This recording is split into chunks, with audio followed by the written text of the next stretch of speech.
సికింద్రాబాద్ నుంచి భువనేశ్వర్ వెళ్లే విశాఖ ఎక్స్ప్రెస్ రైల్లో ప్రయాణికురాలిపై ఓ యువకుడు లైంగిక దాడికి యత్నించాడు. ఈ క్రమంలో మహిళ రైలు నుంచి కింద పడటంతో గాయాలయ్యాయి. ఆమెను చికిత్స కోసం ఆసుపత్రికి తరలించారు. రైల్వే పోలీసుల కథనం ప్రకారం మంగళవారం రాత్రి 7 గంటల సమయంలో మిర్యాలగూడ స్టేషన్కు చేరుకుంటున్న సమయంలో రైలు వేగం తగ్గింది.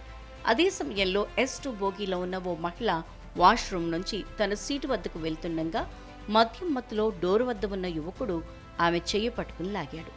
దీంతో ఆమె కింద పడిపోయింది. రైలు కొద్ది దూరం వెళ్లిన తర్వాత యువకుడు కూడా కింద పడ్డాడు. కింద పడిన మహిళ గాయాలతోనే నడుచుకుంటూ సమీపంలోని తండా వద్దకు వెళ్లి విషయం చెప్పింది. వారు రైల్వే పోలీసులకు సమాచారం అందించడంతో వారొచ్చి అంబులెన్స్లో బాధితురాల్ని ఆసుపత్రికి తరలించారు.